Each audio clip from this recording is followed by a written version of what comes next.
Welcome to the very latest Studs Up in association with Oddschecker and Sky Bet, where we are leading up to the world-famous Cheltenham Festival, which is just a couple of weeks away now. And each week I'm joined by my Studs Up strike partner, Mr. Charlie Austin, a man in red-hot form with another couple of goals to his name. Unfortunately, though, Chaz, they weren't in victory. So, personally good, but team-wise not so good in the last 7 days. How would you sum it up? Collectively, mate, I think I'd trade the 2 goals in for 2 wins. Definitely, mate. We've got to continue that run. Meant nothing at Birmingham. We scored and then we conceded 2 late goals. It kind of killed momentum. And then we go into the game on Wednesday night against Barnsley and look, we just didn't perform. I think it's going to be a theme throughout the course of the podcast, actually, dressing room bust-ups, because we saw Rashford and Maguire have a go at each other. Newcastle, we heard about them. But you had a bit of a set-to with Jeff Cameron, is that right? Yeah, but it wasn't such a, it got blown out a bit. It was just like not a heated debate or nothing. Like he had his opinion and that was it. But it happens in dressing rooms. It's easy to say it don't, but it certainly does all over. And like you say, you see it the other night with Rashford and Maguire.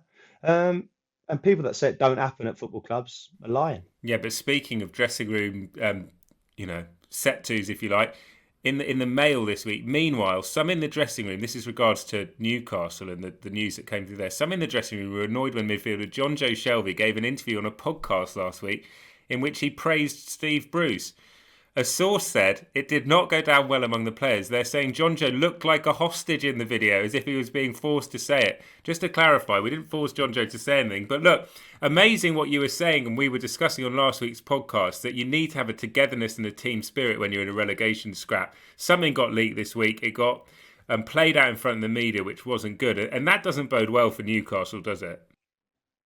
No, of course. And do you know, that was what we were saying. Now, that's what I was getting on about. Look, things can't get out in the press because the moment it does, then there's leaks. And then you're thinking, what else can be leaked out to the press? And it kind of hurts. John Joe wasn't old at Austin. We had a good conversation for an hour and 20 minutes and he was very honest and he spoke very well. And I come away from the podcast thinking, do you know what? I got a lot of time for John Joe Shelvey. And he was really positive as well. What do you think he was going to say? Of course, he was going to back the manager. He has trust in the manager getting Newcastle out of the situation that they're in. But I just find it tough. Look, things got leaked and that was it. But for me, I think we should move on from the John Joe Shelvey subject because I feel like the biggest sports story this week has been about trainer Gordon Elliott. The BHA have temporarily banned him from racing in Britain after his pictures sitting on a dead horse. Ollie, what are your thoughts about what he's done and the damage it's done to racing in the UK?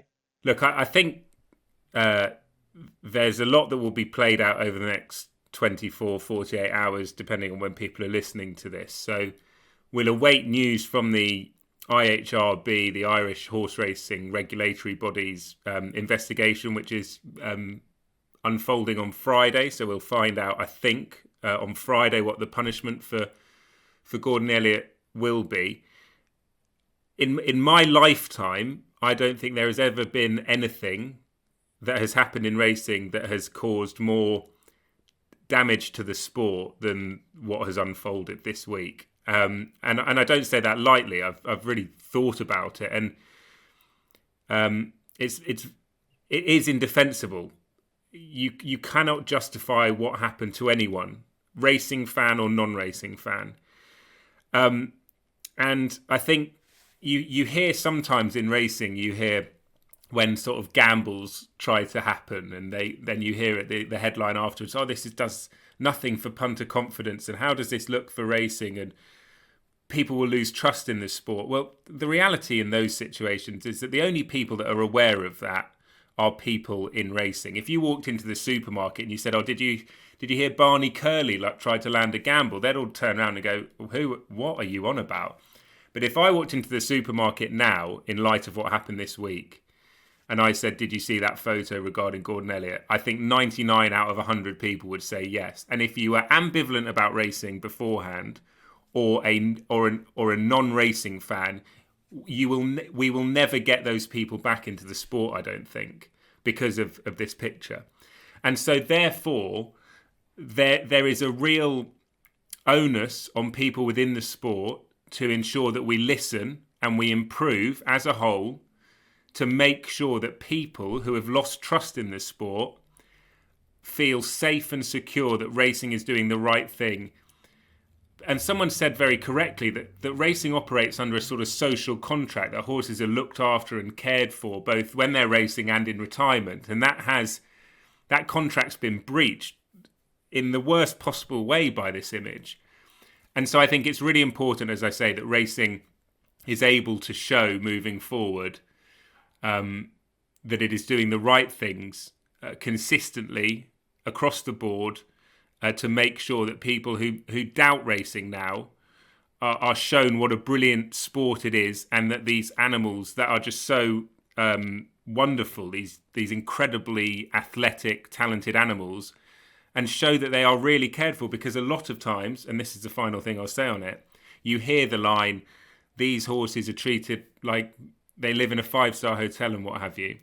That isn't good enough, that line, anymore. We need to do more to prove to people who doubt the sport that is the case, because I see it every day working in it. I see how well these horses are cared for, but there will be lots of people that don't even give racing the opportunity to witness it for themselves now because they've given up on the sport. So we've got a big job on our hands.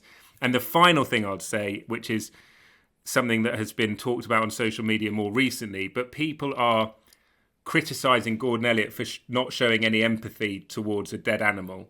And it is impossible to justify, and his actions were brain dead beyond belief. But in criticising Gordon Elliott on social media for not showing empathy, I just urge people to show empathy in whatever they decide to post, tweet, talk about, because this has ramifications for a lot of people, and it's not an easy time, as you can imagine, for Gordon Elliott. His life and his world has been turned upside down. He has lost everything, but I hope people can find it in their hearts to forgive him and be empathetic in their assessment of things during what is an incredibly difficult time for the man. So look, it's the worst thing, as I say, to happen in racing. We'll find out more about it, but there's a lot that racing needs to do in light of what happened, and I'm sure that the people in power will do what needs to be done to restore the faith in the sport that I and so many people have.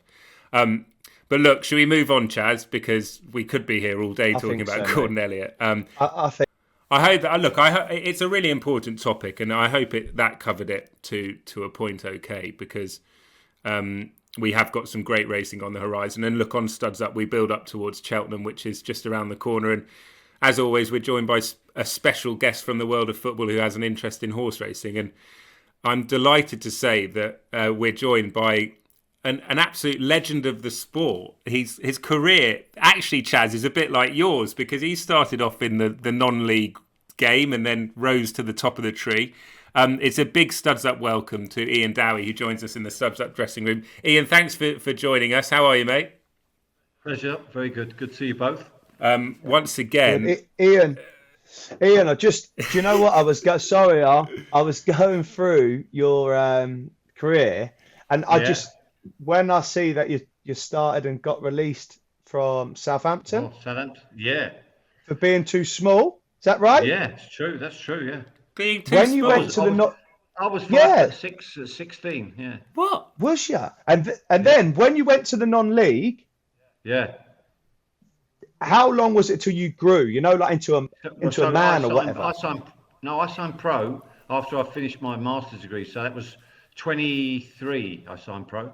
So I was in the game for probably started playing non-league 18. Sort of grew about 19. I started to get a bit, and 20 I was probably fully grown, if you like. And then, listen, I've got to say, the initial release from Southampton destroyed me. Took a lot of my confidence away. It took a long time to get that back. And to be fair, as you know, Chaz, it's an important thing to have a lot of confidence when you're a striker. I just before I signed pro, I just was in one of them seasons where I'd got 32 goals by Christmas. So I had 4 clubs, wouldn't say it. By Christmas, I got 10 in the FA Cup. Did you? Yeah. Oh, because you have to play through all them rounds. Yeah. And to be fair, to be fair to you, you're a much more frequent goal scorer than I was. But for me, that was a brilliant tally. So I ended up going to Luton. It was a brilliant place to go for me in the end because of the quality of people that were in there. I mean, the quality of people in that dressing room: Mick Harford, Steve Foster, Danny Wilson, Ricky Hill, Mal Donachie, Ashley Grimes. Staggering, array of talent. Kingsley Black, Tim Breaker, just people. Ray Harford, who I have a magnificent amount of respect for, and he signed me again at QPR later on, but sadly not here anymore. But the dressing room helped me, even though I was 23 and not a man, but almost a man, if you like. It really helped me. But Chaz touched on it there actually. Before that, you got a degree in, was it mechanical engineering? Yeah. Is it? Yeah. Yeah, I mean, listen, my dad was always very, very studious with that, as was my mum, no longer with us, both of them, unfortunately. But, so I finished, I got released, and my dad said, you've got to concentrate on your education, blah, blah, blah. I went in, and I went and did a degree in aeronautical engineering and did a master's.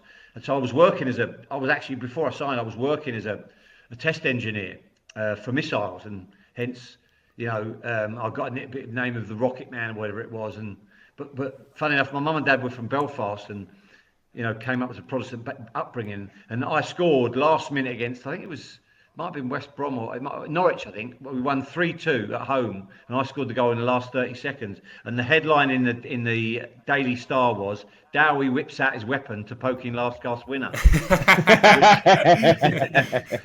which to be fair, anyone knows my weapon, it doesn't poke out that far. But to be fair, it was my mum. My mum refused to. My dad bought the paper, but my mum refused to look at the article. So. But you would have been on less. Well, were you on less money when you went to Luton than you would have been when you were working on the missiles? Well, I think I was 22.9 at 22,900, and I signed for 24.5. So that's what it was. So that's 24,500 at the time. So in 1989, but it's what it was. I always had a love of it. I believed I could do it, and I think an interesting thing in that my first game was on the Tuesday, a week and a half later. We played in the Simod Cup, and we played against Crystal Palace. We got beat 4-1. I scored the winner, and as I'm taking my gear off after the game, it's a good story. And Steve Foster looks over to me and says, "Don't worry about them boots. You'll be going straight back to non-league. Don't worry about that."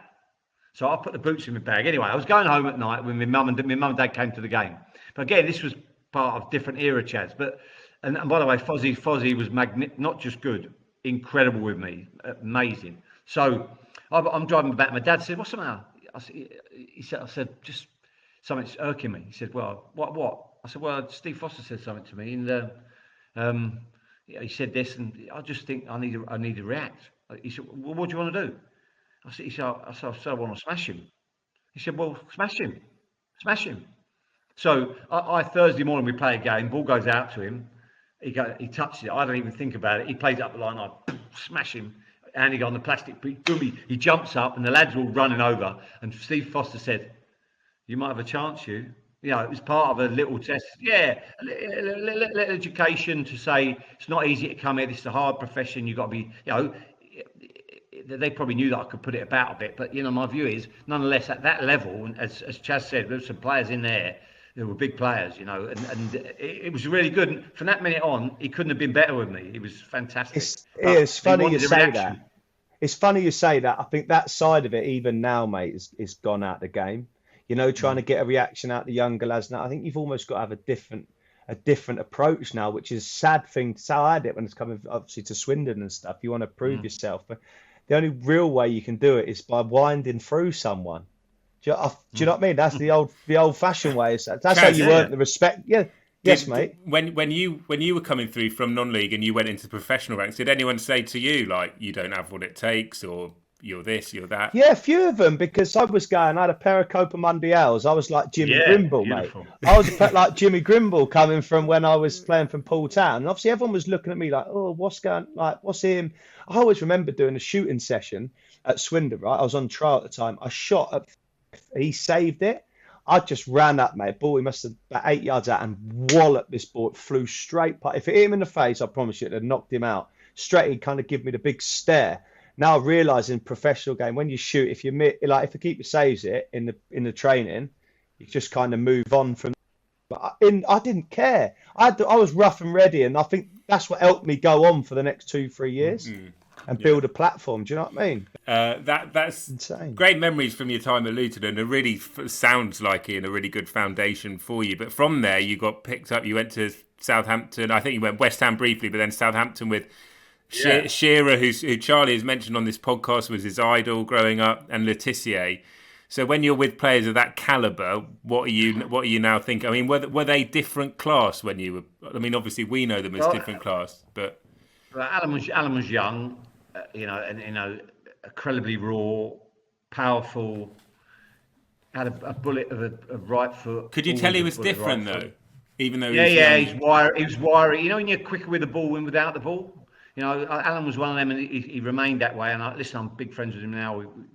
He's a patron of my wife's charity. So in terms of, we get on great. Listen, would I have said he'd gone on to do what he did then? Of course, no one would have known that at the time.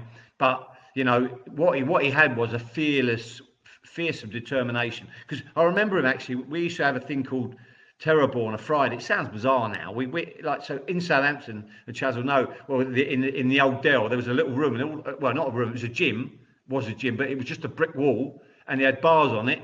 And we played five-a-side on a Friday before the game on the Saturday. And it was, in my team, most of the time, was Razor, Terry Hurlock, Franny Benali, me. And so no one wanted to play against us because all we were.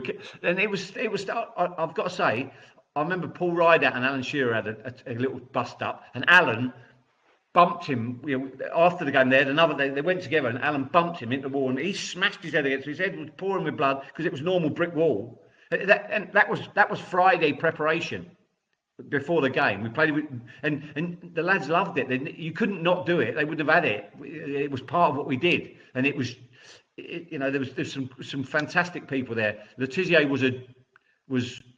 he's a really good golfer, as is Alan. They're both brilliant golfers. But I'm saying, Le Tissier stroke. I've never seen anyone hit a football like him. It was different. It was like that. Carlos Alberto free kick. Every time he hit one, it was like that. Like, I'm not being funny. This is true story. He came in, and he was your last in for training because people says he wasn't fit.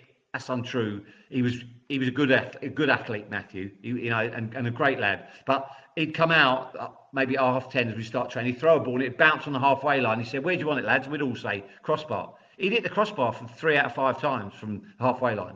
And it sounds bizarre, but he would. I mean, supreme self-confidence. So he'd go for on goal, and maybe Charlie's in that vein now. He'd go for on goal thinking, I'm putting this right in the top corner, and I go for on goal thinking just hit the target.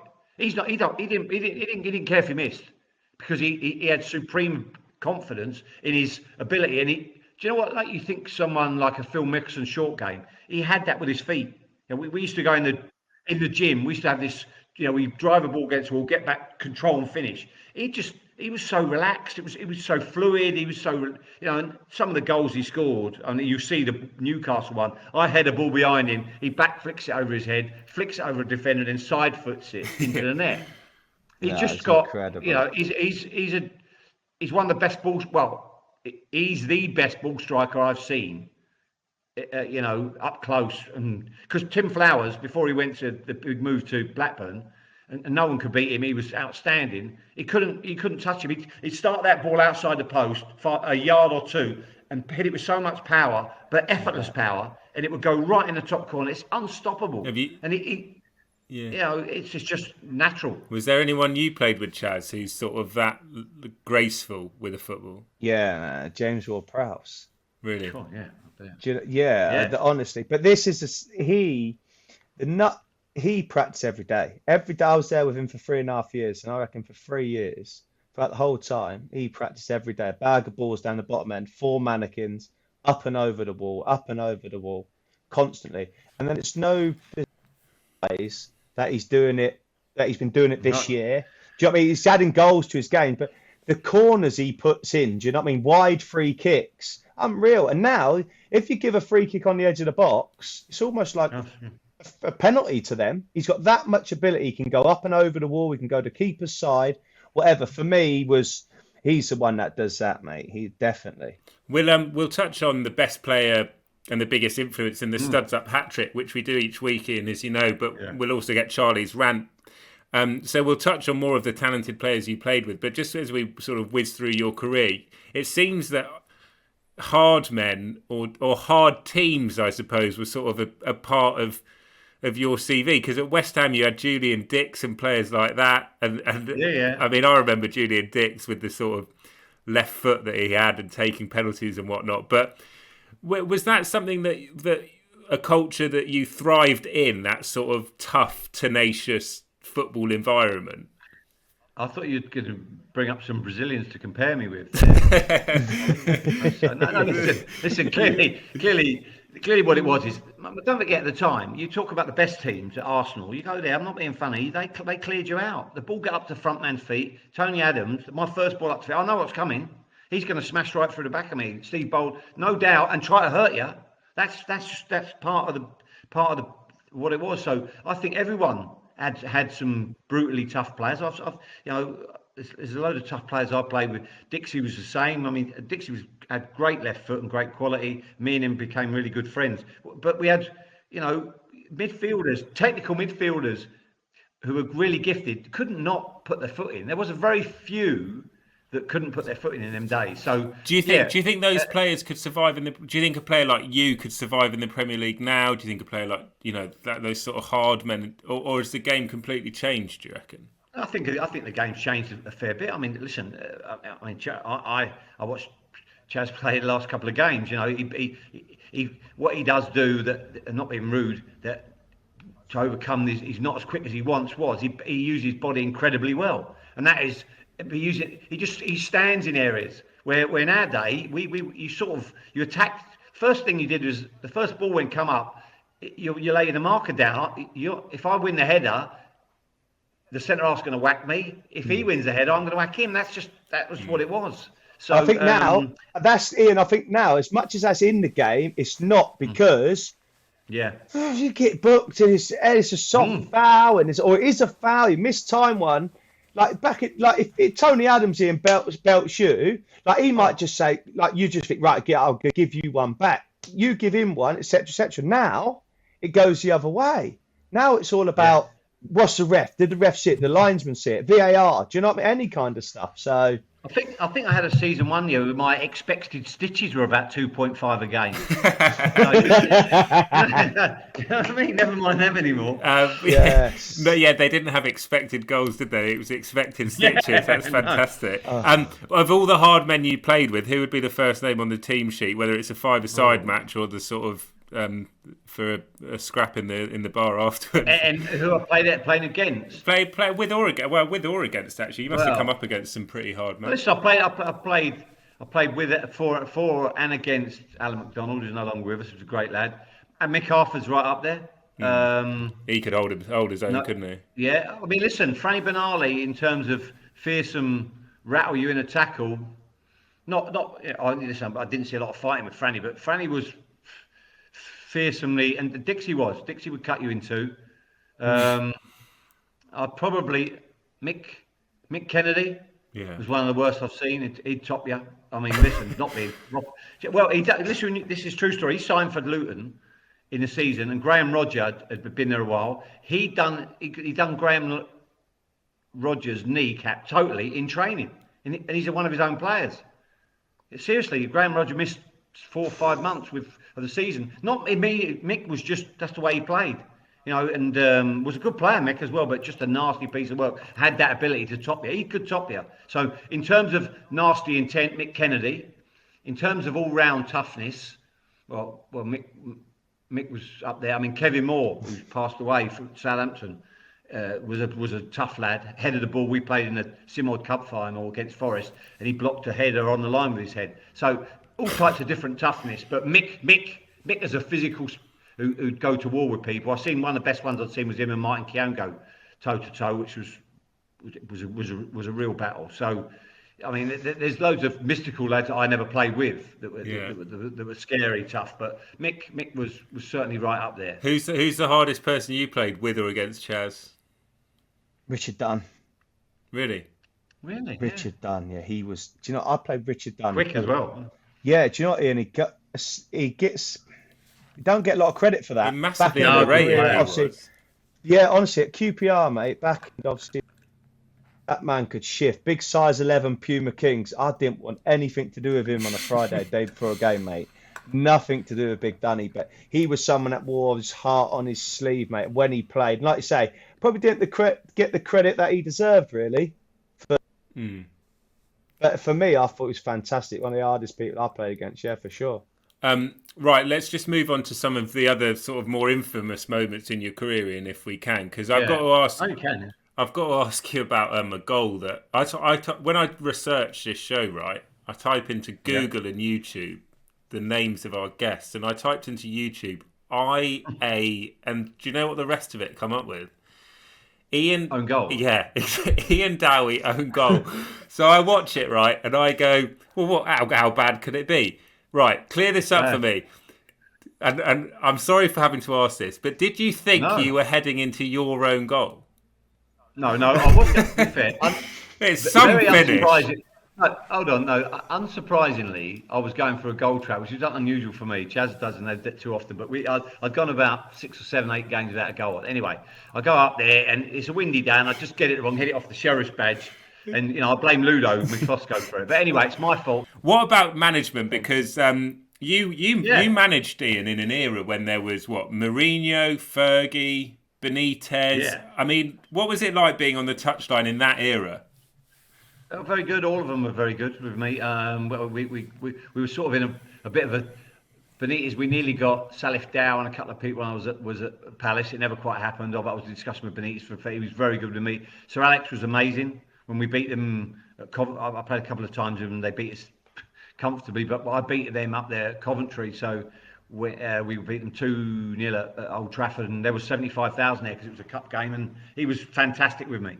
That's actually a good story because I went out to do my press duties, and I had Frankie Bunn and Tim Flowers as my assistants with me. Okay, and so I walk in to the dressing room after doing my 10 minutes of media, and I'm chatting away, and as I walk in, Fergie's sitting there with a glass of wine, and I say, by the way, the boy Anderson, who was his debut, he looks a player, but I thought he did well, given it's his debut, and blah, blah, blah. I'm chatting away. Anyway, he chats away long, and then I'm asking him 1,000 questions, and he's good as gold. He asks every single question, and we walk out. And Tim, I said to Tim, what's the matter with you? He said, you wouldn't believe it in there. He said, thank God you come in. He said, why? He said, we walked in there after there, we're chatting away to the staff in there. Sir Alex walks in, he walks in, the whole place goes quiet, he sits down, the lad pours him a glass of wine, no one's talking. He said 8 minutes went by, you came in, you started talking, he started talking. We were standing there for 8 minutes, no one said a word. It was the most embarrassing thing. He said, I was sitting there holding my beer, trying not to make a noise, drinking my bottle of beer. He said, so that sort of fear of where he was, Sir Alex, was brilliant. Mourinho, we had a 3-2. Palace had a 3-2. Frank Lampard scored a wonderful goal. Hit that middle of the goal and then bent away in top corner. So, I've got to say, I preferred managing to playing. I mean, I love doing it. It was just, yes, I did. And it's unusual people say that, but yeah, I love doing it. I love the part. I love coaching. It was always a. I mean, me and my dad and my brother. My brother's a coach. My dad was an very low level, professional footballer in Northern Ireland. But we always loved the game, and we used to analyse it and do bits and pieces about it. But I just enjoyed that bit to get, to try and get the best out of individuals and shape a way of playing or a structure that allowed you to win games. Listen, we had people who talk about different things. I had John Sheridan at Oldham. What a player! What a man! And he's battling on at Swindon now. So, but but quality of player who couldn't run, who was at the end of his career, had a hole in his knee the size of the Blackwall Tunnel. You know what I mean? And I just managing him to play. So I played 3, and we split, and we let him drop in to get the ball, and he just had wonderful composure. You couldn't pressurise him. it was an amazing place, and just people, we've got great empathy with the team, because I think they understood we were a hard-working team. I went to non-league, I got Fitzhall, I went and got Wayne Andrews, I got Ernie Cooksey, God bless him, who died tragically before the birth of his first baby, would you believe, with skin cancer. So, but I took all them three for non-league, and they were all went on to have good careers, and Fitz had a great career, you know what I mean, and a handful of a lad, but had technical ability to come out of his ears, could run like the wind, hated training, but there's loads of them about. But it was good. It was really good. Yeah, we had John Sheridan, Darren Sheridan, proper top quality players. You say that. Men. You say that, Ian. Obviously, you said you speak passionately about when you was at Oldham, and that was your part of your grounding as management started. And you take it through the steps of obviously on your managerial career, but all the stuff you had at Oldham, I'm not sure anything could have phased you for what you expected and when you went to what you faced really at QPR under Flavio Vettori. Yeah, I agree. Listen, how was that? Well, listen, do you know what? I bumped into Flavio after. It sounds bizarre, it sounds like I was doing a Sky game at the studio once, and I got into the lounge, was having a beer after the show, waiting for the flight. He walked in, he went, "Ian, my friend." So I'm chatting. I say to him, "You do remember you sacked me, don't you?" And he said, and he smiled, and he said, "Oh, football," and off he went. He was very polite and everything. But you see, I think he had a belief of what he thought he could do and who where he's coming from. I mean, the story of it's probably a good story to tell. So I get wind. So we've done very well. We're not spent really any money. He came in because he was investing in the ground and doing it all up in the boxes and sort of like a Cipriani's, the restaurant. It was becoming sort of a bit boutique to get into that area. So we hadn't really spent any money. We go away to Swansea against Roberto Martinez' side. They hadn't dropped a point all year, I don't think. And we went there, and their keeper gets injured. They don't have a keeper on the bench, but we don't. We're useless in the game, to be fair. I've got to say, we don't have a shot on target, but we take 2 points. We get off them, we get a draw. So anyway, he comes back. And on Thursday he comes in, blah blah blah. I've heard he's come down. He's from his number 2 saying there's going to be a problem. And I get it, sort of rumbling, because I've sort of, to be honest, and you see it in the documentary, I say, well, I'm doing what I want to do. I'm not going to do what he wants me to do. So I've sort of tried to manage that way, and very open with it. He was great with me initially, went out to Italy and all that, but he started to have the hump. I don't know why, because we were doing great. I think we won 9, drew 3, and lost a couple out of 15. So we're right in the shake-up of being up there without any money spent. And I've got a little feeling about it. Anyway, so he come and he said to me, "What's the team for Saturday?" And I said, "Well, the team's. This is the team." He said, "No, he's got to play, and he's got to play. Carmine's got to play. You've got to play." And I said, "Well, no. You sit here." I said, "I'm. This is my team. I've got to pick it." He says, "Flavio Vettori says this man has to play." I said, "Hold on." I said, "I've lost the name of the fella." Anyway, I said, "Well, here's his record of playing over the last 5 years. He's hardly played. He played 1 game last year. Never forgotten about 5 years ago when he played 40 games. He's played 1 game. He's not quite up to speed yet. So he's not playing." So anyway, he throws his arms in the air and he storms out. So I got on the training pitch, blah, blah, blah, X, Y, and Z, do all the training. And I've got the lads. I said, "Listen, lads, there's 1 or 2 things rumbling. I know there's a lot of gossip going on. Let me tell you, this is the team for Saturday. And if it's not, if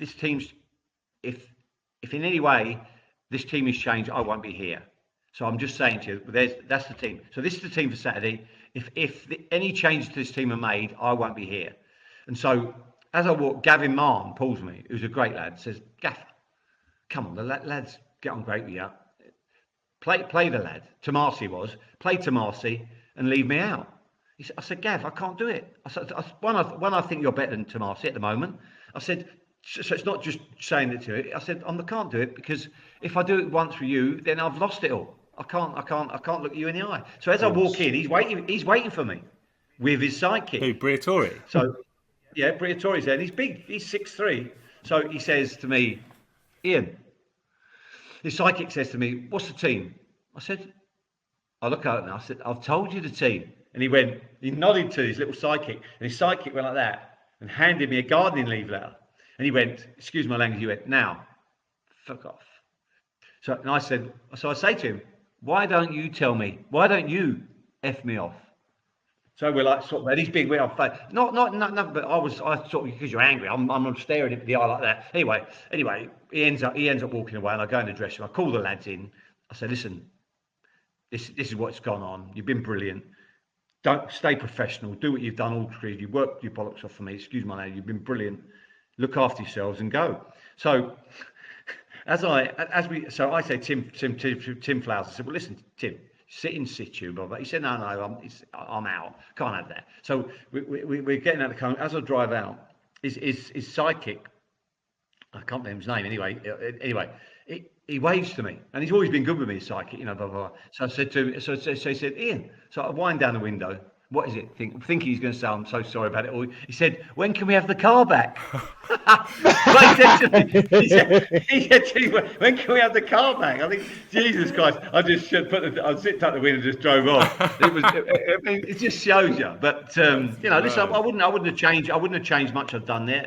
Just picking up on what you're saying about your career, really, and like loyalty to your player, to Gavin Mahon then, and your team that you want to pick was strong. But when you look through your CV, Tim Flowers, obviously a guy that you'd known for many years, but also Alan Shearer from your Southampton days. You actually helped him as assistant manager during his time at Newcastle, which was obviously a very turbulent period for Newcastle. What are your memories of that time?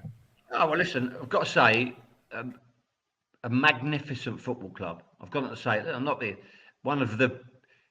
I mean, they'd get 75,000 every week if they were up the top, and could get 75,000. And you never really know where until you go to the club. Like, I'm not being funny. No one in Newcastle supports anyone but Newcastle. It's one of them unique clubs. Magnificent football ground.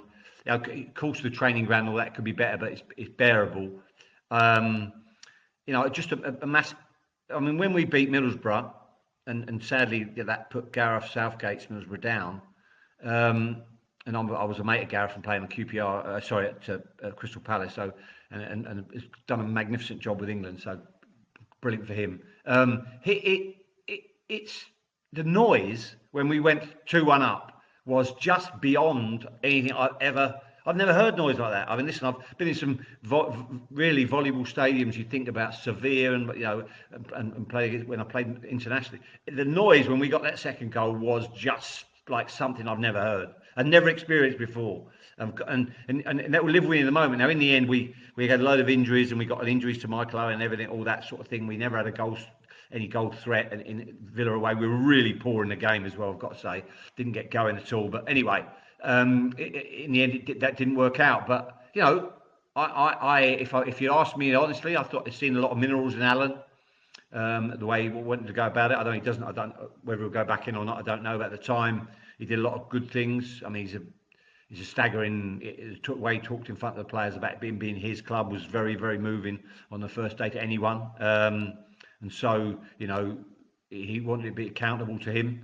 And I just think in the end that they didn't think it was the right thing for him to carry on. And that's history. But I've got to say, magnificent people, magnificent football club, and I've got a great deal of regard for Steve Bruce too. So I hope that that club I've got a soft spot, so I always want that club to stay up because I just think the people there were magnificent.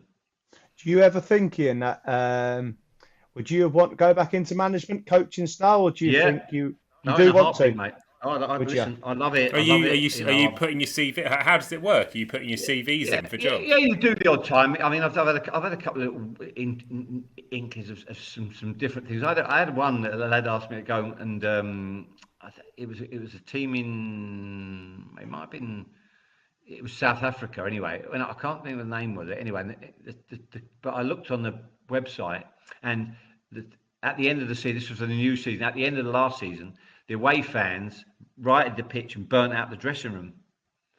So, I mean, listen, apparently, seriously, it's true. So they burnt out this. So they invaded the pitch from the opposition. So their away game, they had a load of fans. They broke up the pitch. They got the game cancelled. And they burnt out the dressing room in the ground. So I think I was a wise one to give away on that. So there's always ones. Yeah, it is. But I love to coach. I love to organise. So when I have my time doing what I'm doing now, and in a year or so time, and I've got a bit more time on my hands, I'd love to get involved and be part of it, because listen, it's a love of mine. I love football. It's always been a big love of mine. That's super. Just before we move on to another one of your loves, which is racing, can you just tell me about the story of Obafemi Martins at Newcastle? Because I've heard you had a bit of not a run-in with him. Listen, Oba was a lad who played in his own way, and by the way, got one of them goals against, I think, Middlesbrough. So when we got there, sorry, and we tried to think, for Cristiano was there. Sam Allardyce had put all the facilities into ice baths and hydration tests and hydrolysis and all that sort of thing. So I asked the as it was a fitness coach at the time to bring me the hydrolysis results, the hydration testing, and who'd been in the ice bath, just so we ticked it off every day. So that was fine. Anyway, so he came and there was a load of mist. I said, why is this not happening? And he said, no, okay. I said, well, listen, from now on, everyone's compulsory about going in the ice bath and taking a hydrolysis test. So blah blah blah. Anyway, I come the next day and there's everyone but a couple of injured who didn't do it, and then there's Obafemi Martins. So I said to Al, can I go and have a word with him? He said, yeah. He said, you deal with it, fine. So I said, Oba, ice bath after the game. He always had pretending. I mean, he can speak quite good, I think, but when he tutored, but he used to say, ice bath. I said, yeah. He said, I said, no, you don't like it particularly, but we need you must do. So tomorrow you do it? He said, yeah, no problem. Anyway, next day comes back, not on it. So I pull him in. I say, Oba, I think, do you understand? Do you understand this? You've got to go in the ice bath. If not, you'll have to get a fine. So, I said, you understand it? He said, yes, no problem. I'll go in the ice bath. So anyway, he doesn't come in. So I said to Al, listen, I'm not being funny. I don't want you to deal with this, because it's the last thing you need, a headache. Just, do you want to let me deal with it? So she said, yeah. So I said, well, listen, I'll sort what I've got to sort out, because we need to find him. He said, yeah, no problem. Away you go. So anyway, I come in there. Anyway, he comes in. Sure enough, Oba, in you come. I said, yesterday. I said, Monday. I said, ice bath. You said yes. No ice bath. Yesterday, you said ice bath. You said yes. No ice bath. Today, don't worry. Here's your He said, what is that? I said, it's 2 weeks fine. And so he opened it. He went, no. So he was on serious money. It was well over 100 grand fine that he got for not doing the ice bath. So he by the way, he did go in the ice bath from then on. Yeah, I bet. But would you believe it, the serious thing that I think he had a club flat, and I believe he kept all his takeaways, some wrapped in bags, but in a room. And they had to, when he had left the flat and they come to inspect it, they had to fumigate. I think it cost about 50. Not the fumigate, but clean the flat was about 15 grand. So he'd had about months. Well, I don't know how long. Takeaways were in a room that he hadn't put in a bin. Can you imagine the smell and everything? Smelling there. That is crazy. Mad. Yeah, no, it's quite incredible. But look, one of the things that, and obviously here on Studs Up, massive part of what we do is about the racing, and lots of people, well, only a very small amount of people would know that your son actually works with us on ITV Racing. He's one of the runners, and he's an absolute man of the match every week. He's an absolute superstar, and I've got a lot of time for Will, your son. But obviously he's really passionate about his racing, and he says when I speak to him that both you and him chat about the racing and stuff. So it's clearly something that's very popular in the Dowie household. Yeah. Do you know what? It comes from a base with me. So I grew up in dressing rooms that were mad about, and listen, we played the Northern Ireland team that was mad about racing, but I never had any knowledge of it, Ollie, and I've never been any insight into the, me looking at the sporting life and reading all the, which I don't do. I'm saying, so for me, I think I've been to loads of stables. I've been, I spent a bit of time at Michael Owen's stables, which is amazing. And when you see them beasts being, and I agree with what you said, the way they're looked after is amazing. And to see them go out and jump and be close to it when you've done it. And I love going to races, don't get me wrong, I love going to the events, watching that sport and the dedication it takes to do it. And I was at the Michael Owen stables for watching how hard they work them in the morning. It was quite incredible. And Chaz, I'm going to ask you about what dressing room's like now with those that like racing. But Iain, back in the day, would everyone have the old Sporting Life broadsheet or racing poster, and you'd all be at least 3 people on a Saturday morning when we get to the ground about 11, shortly before 3 at home game. We get there and then we have some bit of food in the thing. They'd have 4 or 5 of them that had the Sporting Life. No way. I mean, loads of them. And by the way, they know their stuff. They know their stuff. But then when you come back in after a game, would the first thing they do be to check the racing results? Yes, 1,000%. They'd be. Listen, I think we can see the last minute equaliser. I remember as soon as the manager went out, one of the lads would give us a fist pump. And what's happening? He said his Acker had come in. So it's that's not. And by the way, he was a fantastic player. But my view is, I just think it's a distraction away from it. And I think something you're interested in. I mean, listen, I've talked to you, Ollie. I certainly know your knowledge on it. I don't ever profess to know anything about it, but what I do is I see the detail. The detail that goes into preparing these horses is staggering, and as a result, I see the detail Will goes when he's doing his bits and pieces, and how much he loves to go down to help you out and run around after you down at Cheltenham or wherever's at Ascot. He just enjoys it. So listen, it's a fabulous sport, and we should never forget that it brings so much. I mean, listen, it was a huge day in the professional footballers' calendar. Yeah. Chaz, we'll talk about some of the big races at Cheltenham. Actually, now we'll take an opportunity to go on, mate, to discuss some of the big races, and we'll do the half time on Studs Up. But just before that, a bit of racing news. Many of people would have seen it. Tiger Roll won't be running in the Grand National, and that is because the owners, the O'Learys, Jigginstown House Stud, said that he was allocated an unfair weight. They said it when the weights were announced. If they thought the weight was unfair, they would not run in the race, and they've, albeit a couple of weeks after it was announced, they've stuck to their word, if you like. And in other racing news, positive racing news, which is much needed in light of events this week, Holly Doyle, the rising star of British sport, I think it's fair to say, rode a 2,514 to 1 5-timer or something around those odds. Just another remarkable achievement, a record breaker. What a jockey she is, Chaz. Incredible, mate. I just to go back to the first point, for everything that's going on with racing over the last week or so, this almost feels like another kick in the belly, mate, with Tiger Roll not running. I said it last week, the week before. Is almost like the people's horse as much. Do you know what I mean? It's 2 Grand National. Do we want to see him go and run for a third? Of course we do.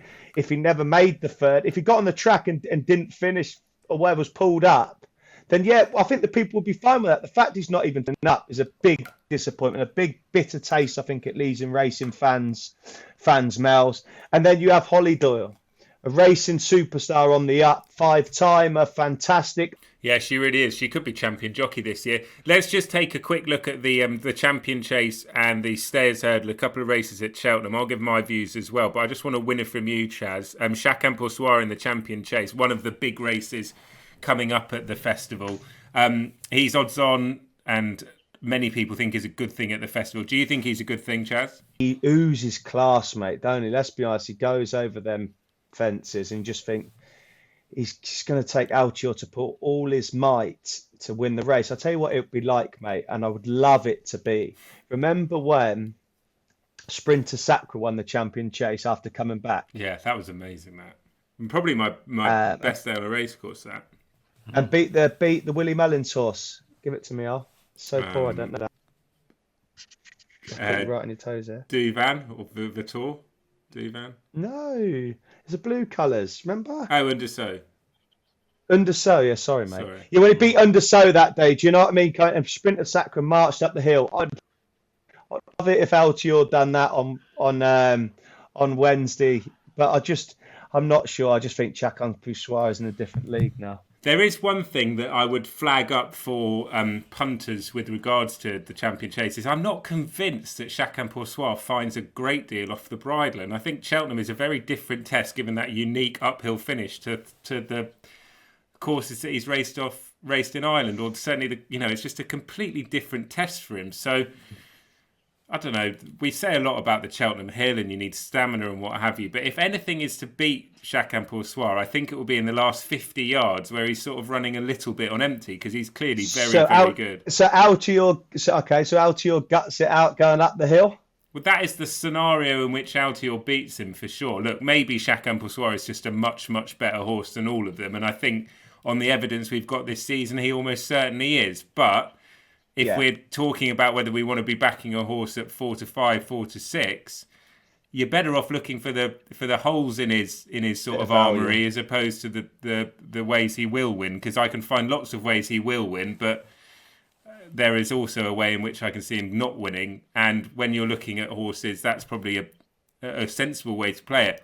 Does he win the champion chase? Probably. Do I want to back him at odds on? Probably not, is how I would assess it. Whereas in the Stayers Hurdle, it's a slightly more open division. But once again, we've got maybe one of the story horses of the last couple of seasons, Charlie, Paisley Park, who's back to regain his crown. Incredible. But for me, I think I would like to see Ty Mill stick it up to Paisley Park, I think. Definitely. Just a bit of news. I've been actually out and about chatting to trainers ahead of Cheltenham and spoke to Kim Bailey, and Vindication might run in the Stayers Hurdle, actually. He's leaning towards that way, or certainly getting the impression he's leaning towards that way. So he's actually unbeaten over hurdles, and he beat Champ as a novice over hurdles. He's 3 from 3. He hasn't run over hurdles since 2018. He could be a massive springer in the Stayers Hurdle market. As I say, I get the impression from Kim that the Stayers Hurdle is the race he's going to run in. So if you're looking for anti-post value, perhaps in light of possible news coming through next week, that horse might be one that offers a bit of value. So there's a look ahead to 2 of the big championship races at the festival. And on next week's Studs Up, we're going to have a full and extensive preview of the Cheltenham Festival. We hope in the company of Henry de Bromhead, who now trains the likes of Envoy Allen, and will be joined by form expert Chris Dixon as well. So we'll have a full and detailed assessment of all of the Cheltenham Festival races. We will also, a little bit later on in this week's podcast, look ahead to this weekend's racing. But it's time now, I can hear it in the background, the ref's whistle's gone, it's half-time, and therefore, in the half-time break, it's time for Charlie's Rant. Charlie, what you got for us? Do you know what? It's not much of a rant because it's more of a talking point. And the reason why I ranted about it 2.5 years ago, and I ranted about the fact that I want to see it in the game, and I really did. But I think we've got to talk about what Lee made the weekend and officiating between the West Brom and in the Brighton game. It was a decision that he got wrong. VAR then continues to interfere, and then instead of him making the decision on the field, line changes because someone's talking in his ear. That's in Stockley Park all them years, or they're miles away. It's over him blowing the whistle. Him himself would know if he blew the whistle. The people that's in the empty stadiums, the staff of West Brom and Brighton and the media stuff will know if he blew the whistle. And then all of a sudden, he disallows the goal, and he then goes into like the darkness where nobody hears from him. No one comes out to comment on the game of what they got wrong. I just feel like sometimes, I'm not digging the referees out. I'm just saying that I feel like someone from the Referees Association needs to be accountable for these kind of mishaps. He's got to be accountable.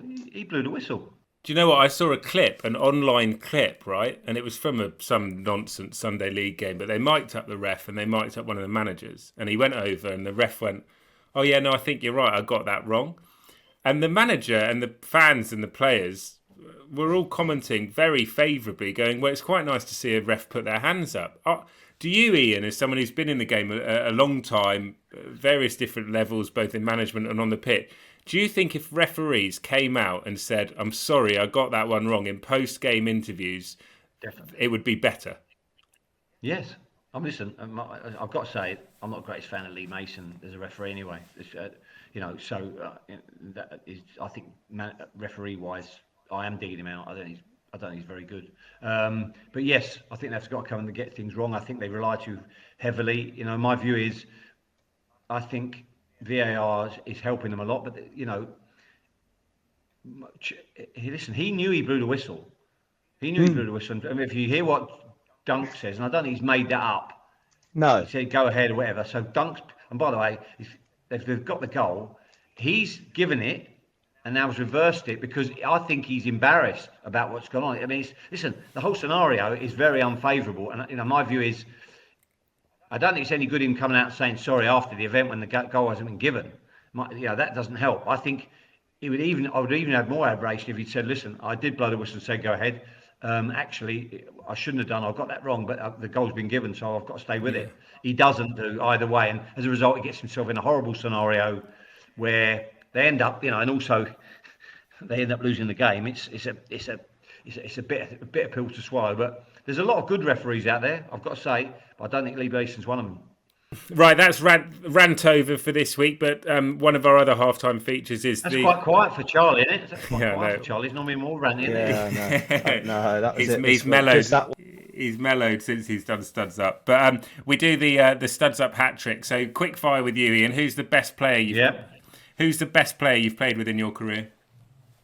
With or against? Well, best player you've played with or against? Well, I played against Francescoli of Uruguay. He was brilliant, absolutely brilliant, fantastic. One of the best. I've got to say, best player I played with in a team at his pomp was Matt Letizia, I think. You know, he was absolutely staggeringly, just a natural talent for me. I mean, Shearer was there, but Shearer was younger at the time. Yeah. So against Cantona, I'll tell you a quick little story. Cantona, so we played West Ham, Man United, West Ham, and at the bowling, and the ball's, and he's ripping us. He got that goal. Remember, he got the shot in from the edge of the box when Giggs did that spin down the line and hit the bar. Do you remember? Oh, yeah. Julian Dix, he crosses the ball and Cantona hits it in from virtually on the byline into the net. Anyway, I think some part of that game, a ball bounced, and anyway, he doesn't see me coming. I think I'm going to nail him here. So as I got to nail him, he flicks the ball through my legs, and I turn round, you know, even worse now. And he then, as I go sort of stamp on him, he flicks the ball back over my head, and I watch, and he half volleys it 70 yards across the pitch, right to Scholes' feet, who controls it. And as he runs away, he puts his hand on my head and says, "Keep going, my friend." I was steamed. I had steam coming out of my ears. You know, but he was. To be fair, in that game, also seen Glenn Hoddle play at sweeper once, brilliant. But in that game, he was just a different platform than anyone else, you know, that I played against. Yeah, you always hear people. I did. We did play against Zinedine Zidane in a trial game. Well, not a trial game, a game that when they would won World Cup, they came to Windsor Park and we played the French side. So he was on for a little period, which was, he was. I mean, if I was saying the best player I've been on the pitch with, it would be Zinedine Zidane. But he wasn't bothered in that game for sure. I watched that documentary about him, and every sort of fourth step, he sort of double taps his toe onto the ground. It was remarkable watching him when all the cameras on him. What about the next question in the Studs Up hat trick for goal number 2? Biggest influence in your career? Who was it, Ian? Well, very easy. It's my father by a long, long way. I mean, by a huge, huge manner. I mean, listen, I was at lowest ebb when I was released from Southampton, and took a lot of rebuilding from him and my mum and dad, and both of them. But my dad was a football man. You know, he was the one that had me outside, run up and down the thing, and we had a bamboo stick about 14 feet long with it hanging on the end. So we'd do that, go do little sprints and then head the ball, and all them little things he spent time with, drove me here and there to Southampton, all them things. So, and my dad was my biggest influencer by a long way. And finally, to complete the hat trick, most embarrassing moment in football, what would it be? Well, you've already exposed him, haven't you? I've got to say, we played Hendon played Bromley, and I had to be allowed to leave the pitch to go because I had a unfortunate incident toilet-wise that was occurring as I went off, by the way, to get to the toilet. So that was at Bromley, I think. Whoa. No. So hang on, because we've heard Gary Lineker's done it. Well, we've seen Gary Lineker's done it. So you had a similar incident in non-league? No, but I think mine was much more graphic than Gary's. So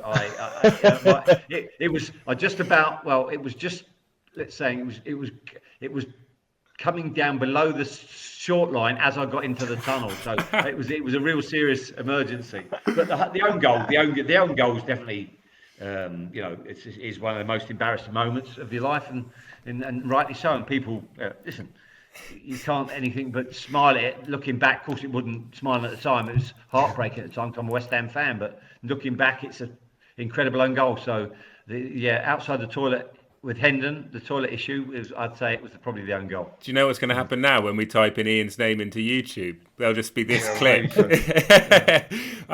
Okay, excellent stuff. Well, that's a hat-trick done and dusted. Let's turn our attentions to this weekend's racing, and we've got the Sky Bet Studs Up Double. I'll tell you about that in a moment, but this week's Sky Bet offer is for Cheltenham Festival, and it is a really generous one. It's money back if you lose on the opening race of the festival, the Sky Bet Supreme Novices Hurdle, £10 maximum refund.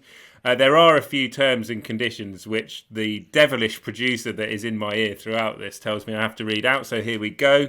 This will please him. It's first bet only and win singles or win part of each way singles only. Free bets and cashed out bets excluded. Terms and conditions are on the Sky Bet website. You've got to be 18 or over. Good luck if you are playing in the Sky Bet Supreme Novices Hurdle. Time for the Sky Bet Studs Up Double. We haven't had a winning double yet, but we've had 3 winners in the 5 weeks we've been up and running. So we've been hitting the crossbar each week. And a well-backed horse. Chaz, You've had... Chaz, who's a better tipper, you or Ollie? Ollie 3-0, mate. Is it? No. Ollie's had the 3. Honestly, Iain, 3-0. I can't. Wow. But I've gone for a 4. I've gone for a 14 to 1 shot, backed into 11 to 2. He's tipping up 4 to 5 shots. Oh yeah, I've been playing it. I've been playing it pretty safe. But what have we got this week, Chaz? What have you gone for? I have. I've gone for this week, mate, in the 340 at Newbury, a horse trained by Paul Nicholls, ridden by Bryony Frost, Hitman. That's me. Fell last time in the Grade 1 Silly Novice. I was novice at Sandown. Was big favourite. Sporting John won the race. But for me, I just think this one will take a beating. It'll beat Stablemate Getaway Trump. And that's my one for this week. And I wouldn't be massively surprised if that horse won and won well, if we saw that horse in the marsh at the festival taking on Envoy Allen, given his slightly hindered preparation. So bear that in mind. My selection is in the 230, another informed combination of Dan Skelton and Bridget Andrews. And the horse I like is Prashima, who was formerly trained on the flat, actually, by Michael Owen's operation, Tom Dascombe at Manor House. Iain was alluding to that earlier. And Prashima's won his last 2. I think is a very progressive horse, talented on the flat. I think he could be the real deal. I certainly think he's well treated off a mark of 131. So that's the Studs Up Double. You can head to the website Sky Bet and you can search for us in the specials in the Studs Up Double department, and you'll see how you can get on for this weekend's racing. I've also got a runner this weekend. 2 for Gold is back in action at Kelso. Wow. Weirdly, the jockey, we won at Kelso actually, and the jockey got off the horse and said he didn't like the track. He won at 2 to 5. He was entitled to win, and that's always played in the back of my mind. But he's anti-post favourite for that race, and I'm not convinced he likes Kelso. So it will be very interesting to see whether he's an improved horse and the track is okay for him. But I couldn't really be tipping him with any confidence this weekend. But I hope, obviously, that he runs well and he'll be giving it his all, that's for sure. But whether Kelso suits him, we'll find out again on Saturday. But so what you're saying, Ollie, to all the listeners, is your excuse ready? Well, yeah, I'm trying. I'm sure people would be going, what does Ollie think about this horse? And I'm just sort of being honest about it. I remember when David Bass got on, because he didn't win like he should have done. He was 2 to 5 and he won by a length and a half. He should have won by 50 lengths, to be honest. And What's odds this week? Well, he's about 5 to 2 in the early markets, but he might be a bit bigger on the day. But look, he's certainly a horse capable of winning off his handicap mark. It's a good little race, but whether the track's the right track for him, we'll find out. But There we go. Right, Ian, have you got any anti-post fancies for the Cheltenham Festival? Any big name horses that you're looking forward to seeing in action? No, listen, no, not really. I'm not. I don't get involved in that too much. I've got to say, I like to just take my time and look on the morning of the day to peruse through. And I'm a great fan of looking at in the bigger broadsheets of what they pick, and then look at and try and mix them. Put the four of them together and see who's back in where, and then I'll choose my. A little bit of a. So you've put the. Well, tips... no, I'm easily swayed by people who know more than me because I don't know enough. So, do you know what?